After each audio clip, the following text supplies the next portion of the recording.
तो hello guys, हमारा अभी तक बहुत सारे टॉपिक्स पूरे हो चुके हैं इस चैप्टर के। बहुत सारे, तो क्या बोलूंगा, 2-3 इंपॉर्टेंट टॉपिक्स जिससे कि क्वेश्चंस काफी ज्यादा बनते हैं, वो हमारे पूरे हो चुके हैं। 20 से 25 स्लाइड में हमने काफी कुछ पढ़ लिया है चैप्टर के बारे में। तो शुरू करते हैं हम लोग। अब क्वेश्चंस अपने सॉल्व करेंगे।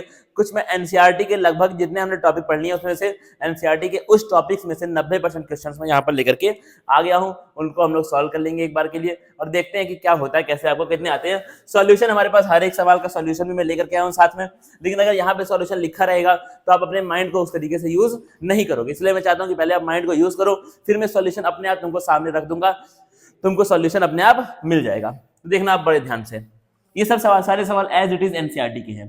थोड़ा वर्डिंग्स में अंतर हो सकता है टाइपिंग में, लेकिन सवाल सारे सारे एनसीईआरटी के ही हैं। अब एनसीईआरटी के हम लोग इन टेक्स्ट क्वेश्चंस भी देख सकते हैं। थोड़ा सा यहाँ पर मार्कर मोटा हो गया, ठीक है।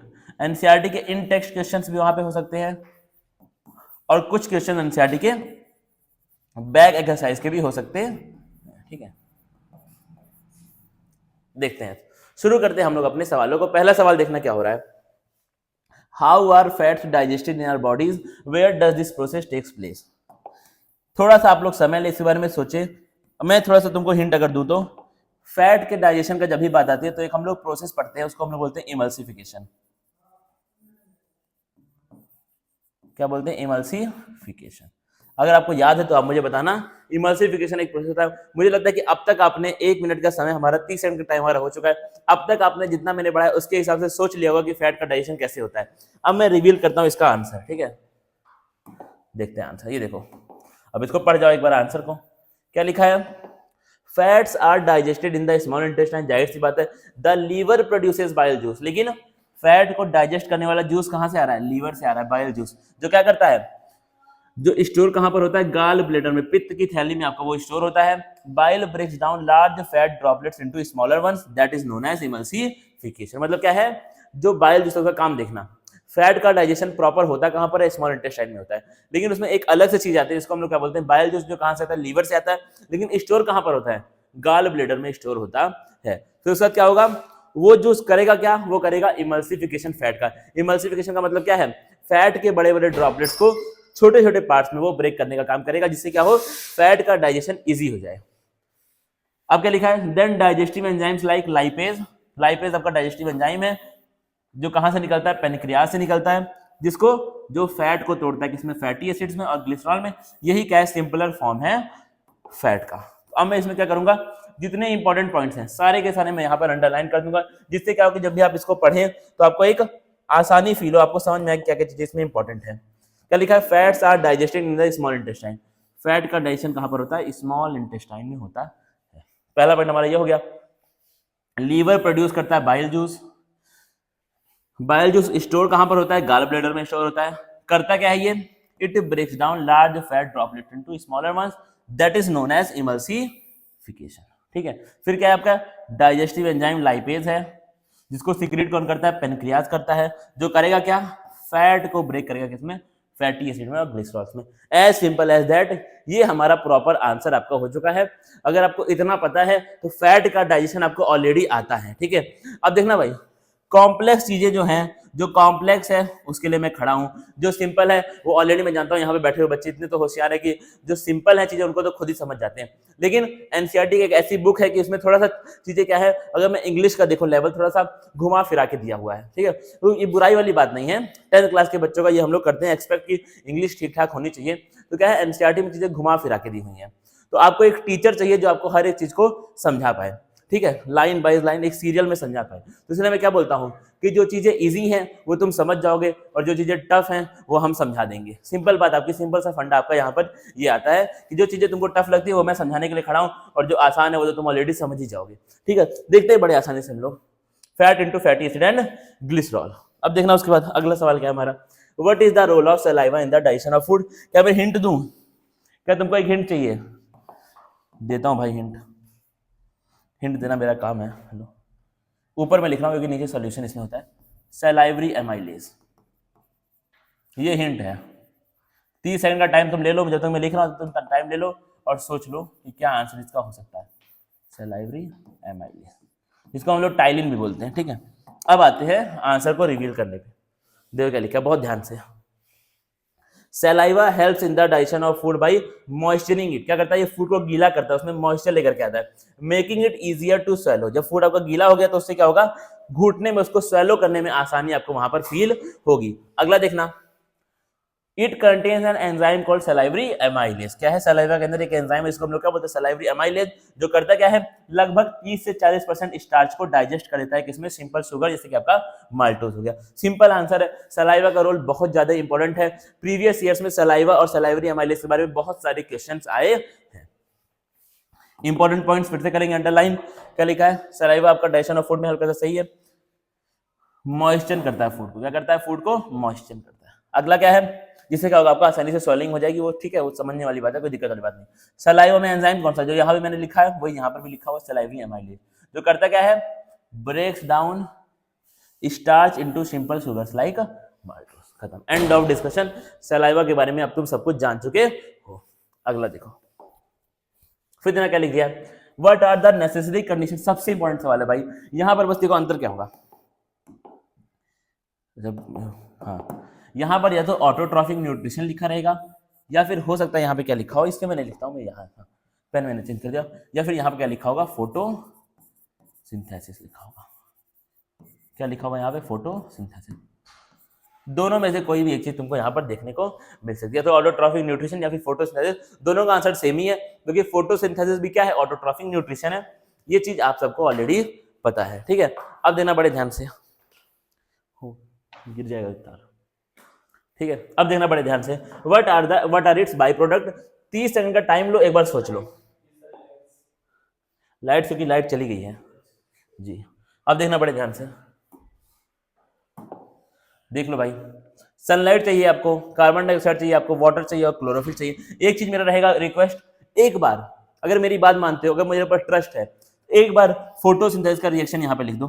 मैं यहाँ पे देखो तुम्हारे लिए जगह बना रहा हूँ, तुम्हारे लिए मैंने यहाँ पर जगह बना दी। अरे अपने फोन की स्क्रीन पे मत लिखना, कहीं साइड में अपनी कॉपी में लिख लेना। मैं यहाँ पे तुम्हारे लिए जगह लेकिन बना रहा हूँ, यहाँ पे डॉटेड लाइंस लो। यहाँ पे एक बार फोटोसिंथेसिस का रिएक्शन लिख दो, देखो कितना अच्छा फील होगा। तुमको आता है, और सवाल भाई बोर्ड एग्जाम में बनता है, फोटोसिंथेसिस का रिएक्शन वो बोर्ड एग्जाम में पूछता है, याद रखना इस चीज को। एक बार यहाँ पे लिख जाओ तो बड़ा मजा आ जाएगा मुझे, तुरंत अभी मुझे खुशी हो जाएगी। अब देखो क्या लिख दिया, कंडीशन क्या क्या है, तुमको सनलाइट चाहिए, कार्बन डाइऑक्साइड चाहिए, वाटर चाहिए और क्लोरोफिल चाहिए। ये 4 चीजें क्या आपके लिए एक्सट्रीमली इंपॉर्टेंट है। अच्छा सनलाइट कहाँ से आती है, इनका हो सकता है तुमसे, अब देखो एक सवाल और इसमें बन सकता है, एडिशनल सवाल, उनका सोर्स पूछ लेगा तुमसे, सनलाइट कहाँ से मिलती है, सन से मिलती है यार, इससे कोई बच्चे वाला सवाल है क्या लिखूं। मान लो मैं यहाँ पे सोर्स, हालांकि पूछा नहीं लेकिन फिर मैं लिख रहा हूँ, कार्बन डाइऑक्साइड कहाँ से मिलती है, एटमॉस्फेयर से, एटमॉस्फेयर। अगला देखना, वाटर कहाँ से मिलता है, सॉइल से। क्लोरोफिल कहाँ से मिलती है, लीफ में, ग्रीन पार्ट्स ऑफ प्लांट। और देखो बच्चे क्या बोलेंगे, लीफ से मिलती है। बच्चे क्या बोलेंगे कि ग्रीन जो आपकी क्लोरोफिल है वो लीफ से मिलती है। लेकिन हमारी तरह के लोग क्या बोलेंगे, हमारे और मेरे और तुम्हारी तरह के लोग क्या बोलेंगे, प्लांट के हर एक ग्रीन पार्ट्स में क्लोरोफिल मिलती है। ये बच्चों में और हमारे में अंतर है। बच्चे वाला वो नहीं बोला, छोटे वाले बच्चे बोल रहा हूँ, जो बायोलॉजी के ज्ञान से जो बच्चा है उसकी बात यहाँ पे कर रहे हैं, ठीक है। क्या हो गया भाई, खेल गया क्या, अच्छा हाँ, ग्रीन पार्ट। बाई प्रोडक्ट क्या है, क्या क्या बनता है, फोटोसिंथेसिस रिएक्शन के बाद क्या क्या बनता है, ग्लूकोज और ऑक्सीजन। बात खत्म हो गई। क्या अंडरलाइन करूँ इसमें कुछ, इसमें सब कुछ इंपॉर्टेंट अंडरलाइन क्या करना है, फिर भी तुम्हारी मन की शांति के लिए मैं कर देता हूँ अंडरलाइन, क्योंकि तुम्हें तो चाहिए कि हर एक चीज टीचर करे। टीचर करेगा भी लेकिन तुम भी करो। जब दोनों लोग साथ में मिल करके काम करेंगे तब जाके आपको एक बेहतरीन ग्रोथ देखने को मिलेगी। चलते हैं आगे इसमें, अगले सवाल पे। अगला सवाल इसमें नहीं क्या, 4, अच्छा 3 हो चुके हैं, हाँ 4, ठीक है।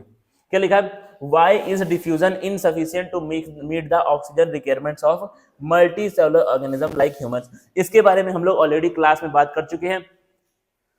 30 सेकंड का टाइम लो, सोचो एक बार। सोच लिया, हटा रहा हूं, दिखा रहा हूं, देखो। Diffusion is insufficient in multicellular organism because their bodies are large and they have complex structure. Oxygen needs to reach each and every cell and simple diffusion would be too slow for this purpose. Instead they have a specialized circulatory system to transport oxygen efficiently. Diffusion क्यों insufficient है, क्योंकि क्या है, एक human जो है वो उसका एक तो उसकी बॉडी बहुत कॉम्प्लेक्स है, बहुत बड़ी है, दूर दूर तक हमको सामान पहुंचाना है, ठीक है। अगर ऑक्सीजन तुम नाक से अंदर जा रही है तो अगर वो डिफ्यूजन जाएगी तो आपके नीचे पैर के सेल तक कैसे पहुंच पाएगी ऑक्सीजन जल्दी से, ये दिक्कत वाली बात है ना। तो इसलिए क्या है, सिर्फ डिफ्यूजन से तुम हर एक काम नहीं कर पाओगे, बहुत बड़ी बहुत कॉम्प्लेक्स बॉडी, इसलिए क्या है इनके पास बहुत सारे ऑर्गन सिस्टम्स है हर एक काम को एफिशिएंटली करने के लिए। बात खत्म हो गई। अंडरलाइन करते हैं इंपॉर्टेंट पॉइंट जो भी है। क्या लिखा है, because their bodies are large and have complex structures, जैसे कि oxygen its need to reach each and every cell, simple diffusion would be too slow for this purpose. बात खत्म हो गई। ये आपका एडिशनल पॉइंट है, इसको लिखना चाहो तो लिखो, वरना नहीं भी लिखोगे तो भी उससे सेंस बहुत ज्यादा बना नहीं रहा है। लेकिन अगर 3 नंबर का ये सवाल आएगा तो इसको लिख दोगे तो भाई नंबर तुमको पूरा मिलने के चांस ज्यादा है। अब क्या लिखा है, what criteria do we use. अब देखो एनसीईआरटी का पहला पेज, एनसीईआरटी का पहला page, what criteria do we use to decide whether something is alive. मतलब क्या कोई चीज जिंदा है, इसके लिए हम लोग क्या क्राइटेरिया यूज करते हैं। सिर्फ ग्रोथ या फिर सिर्फ मूवमेंट से आप अकेले नहीं जान पाओगे कि कोई चीज जिंदा है या फिर मर गई है, ठीक है। तो क्या है, और भी बहुत सारे क्राइटेरिया इसमें होते हैं, लाइफ प्रोसेस होते हैं जिनको देख के हम लोग जान पाते हैं कि ये चीज जिंदा है। देखना 30 सेकंड ले लो, सोच लो, तो मैं हटा रहा हूं इसको, 10 तक गिनूंगा, 1 2 3 4 5 6 7 8 9 10। ये क्राइटेरियाज हैं, इन्हीं को हम लोग क्या बोलते हैं प्यार से, लाइफ प्रोसेस बोलते हैं। उसमें ग्रोथ हो रहा होगा, मूवमेंट हो रही होगी, रिस्पॉन्स टू स्टिमुली, मतलब स्टिमुली का मतलब क्या है, एक्सटर्नल या इंटरनल चेंजेस। यहां में लिखा स्टिमुली का मतलब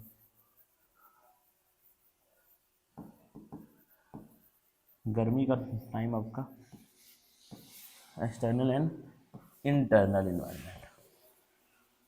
ये गर्मी अब आजकल बहुत ज़्यादा बढ़ चुकी है, इस बार गर्मी जल्दी आ गई है, ठंड भी कम पड़ी है, गर्मी भी जल्दी आ गई है इस बार, ठीक है। चलते हैं, थोड़ा सा मैंने फैन यहाँ पे खोला है क्योंकि गर्मी आजकल एकदम से गर्मी बढ़ चुकी है, ठीक है। रात रात में बड़ी गर्मी अब फील हो रही है, अचानक से एकदम बढ़ी है, 2-3 दिन का अगर आपने फील किया होगा तो 2-3 दिन के गैप में ही गर्मी बढ़ी है एकदम से, ठीक है। तो ये सब क्या है, ये सब हमारी गलतियां हैं भाई।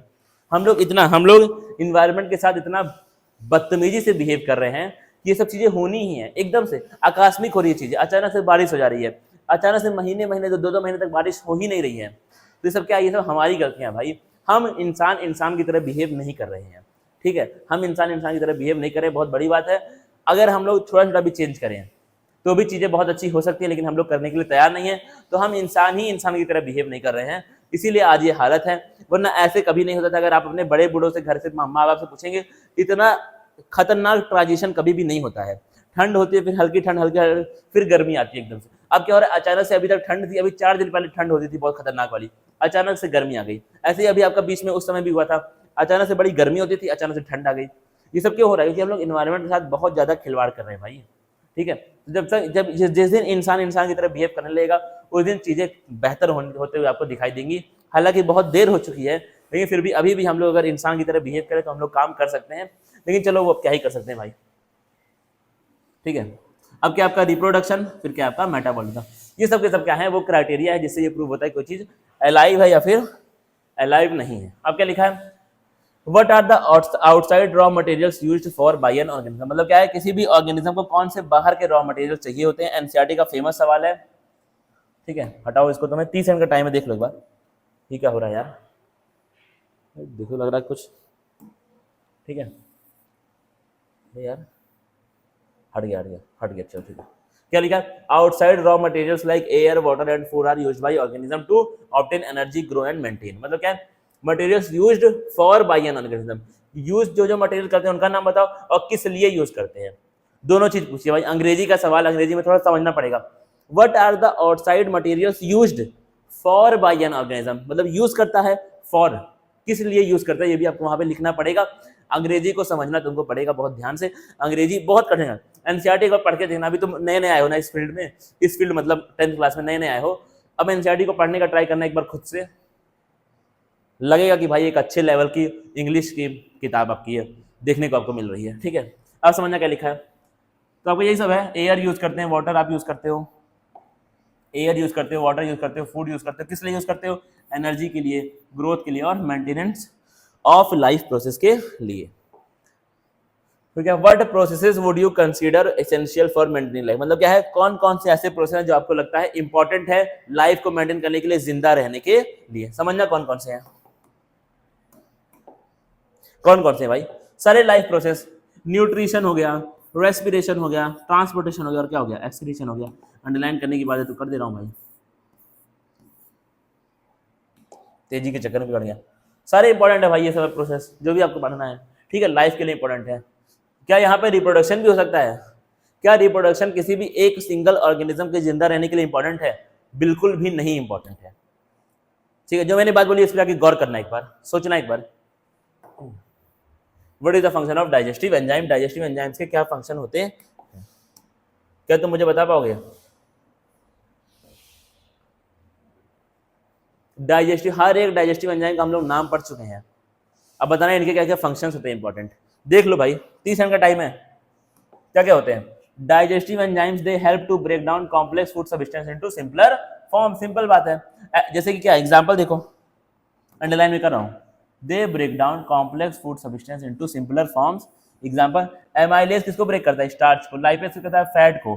पेप्सिन किसको ब्रेक डाउन करता है? प्रोटीन को, ठीक है। 3 एंजाइम्स आपको देखने हैं स्मॉल इंटेस्टाइन के, उन तीनों का एग्जांपल दिया किसका? एमाइलेज स्टार्च को, फिर क्या तुम्हारा लाइपेज फैट को, और पेप्सिन प्रोटीन को। बढ़ जाओ आगे इसी बात पे। What are the difference between, famous सवाल, बिल्कुल फेमस भाई, ये थोड़ा गड़बड़ी हुई है क्या? 11 उसके फिर 8, 11 के बाद क्या आता है? 8 आता है, 8 आता है मैथ में, ठीक है। थोड़ा सा हम लोग एडिटर भाई साहब के लिए एक बार तालियां बजाएंगे कि 11 के बाद 8 आता है मैथ में, ठीक है। मुझे लग रहा है इसमें कुछ बैटरी या फिर ऐसे कुछ दिक्कत है, हाँ ये बैटरी का दिक्कत इसमें आई है, लो पावर मोड चलेगा इसमें, ठीक है। तो क्या आपका 11 के बाद इन्होंने 8 लेकर के आ गए हैं, तो उसके लिए काफी अच्छा है। इस तरह के चेंजेस मैथ में करने के लिए बहुत हिम्मत चाहिए होती है इंसान को, ठीक है। सामने वाले ने कर दिया। देखो यार, ऑटोट्रॉफिक न्यूट्रिशन और हेटेरोट्रॉफिक न्यूट्रिशन। ऑटोट्रॉफिक क्या है? जिसमें क्या ऑर्गेनिज्म अपना खाना, अब मैं इसको अंडरलाइन करूंगा सीधा, ठीक है। मार्क्स, ऑर्गेनिज्म अपना खाना खुद से बना सकते हैं। एग्जाम्पल क्या आपका? प्लांट्स। क्या क्या चीजें की जरूरत उनको होती है? Sunlight, water and CO2। सही है भाई, 3 नंबर का आएगा सवाल, ये लिख के आ जाओगे तुमको पूरा नंबर मिल जाएगा। Organism depend on others for food. अब देखो क्या है, बोर्ड एग्जाम में ट्राई करना कि ऐसे टेबुलर फॉर्मेट में आंसर दो, उससे क्या होती है चीजें थोड़ा सा अच्छी लगती है, इसलिए आप ट्राई करें कि टेबुलर फॉर्मेट में ही आंसर्स को दें, ठीक है। एग्जाम्पल क्या? ह्यूमंस हो गया हमारा, एनिमल्स हो गए, ह्यूमंस भी क्या एनिमल्स ही हैं, सच्चाई वाली बात है। नीड्स रेडीमेड फूड, बना बनाया खाना हमको चाहिए, हमसे काम मत करवाओ, बना बनाया खाना खिलाओ। फिर क्या लिख दिया? अरे अरे मैं क्या कर दिया? तो where do plants get each of the raw materials required for photosynthesis? लो, इसका हम लोग ऑलरेडी आंसर दे चुके। जितने बच्चे यहाँ पे कंसंट्रेटेड हैं मुझे बताना, कमेंट में लिख के जाना क्या हमने क्वेश्चन नंबर 9 का आंसर ऑलरेडी दे चुके हैं? बिल्कुल दे चुके हैं। काटो इसको। From the air through stomata, from the soil through roots, from the sun present in green leaves. यहाँ पे क्या होना चाहिए? Green parts of plant, green parts of plant. Hello, इस तरह की आपको बातें यहाँ पर देखनी है। अब क्या देना, यंग स्टेम की अगर हम लोग बात करें तो यंग स्टेम, अगर तुमको पता ग्रीन पार्ट्स का, लीफी तो होता है ग्रीन पार्ट, ऐसा नहीं है। अगर तुम बात करो यंग स्टेम की, या फिर अगर तुम किसी यंग प्लांट की बात करो तो उसकी स्टेम भी तो ग्रीन होती है कि नहीं? एक यंग प्लांट की स्टेम भी तो ग्रीन होती है। जाके कोई यंग प्लांट अगर तुमको दिखना होगा, जाके अपने घर के बैकयार्ड में या फिर कहीं पर भी जंगल वंगल में जाना, देखना, पार्क में देखना, जो भी आपको यंग प्लांट्स वहां पे दिखेंगे उनकी स्टेम भी ग्रीन होती है, क्योंकि यंग प्लांट को ज्यादा खाना चाहिए, इसलिए उसकी स्टेम में भी खाना बनता है। सच्चाई वाली बात है। चलो आगे बढ़ जाओ, आखिरी सवाल है, how is the small intestine design to absorb digested food? मतलब क्या है, स्मॉल इंटेस्टाइन डाइजेस्टेड फूड को एब्जॉर्ब कैसे करता है वो हमको देखना है, ठीक है। हमें ये चीज ऑलरेडी पता है कि स्मॉल इंटेस्टाइन फूड का डाइजेशन करता है, लेकिन वो खाना जब डाइजेस्ट हो गया तो वो एब्जॉर्ब कैसे होता है, हमको यहाँ पे ये चीज देखनी है, ठीक है। तो आपके पास 30 सेकंड का टाइम है, आप इसको सोचें। 30 सेकंड का टाइम, आप एक बार इसको सोचें, ठीक है। इसमें हम लोग अब आगे देखते हैं क्या है।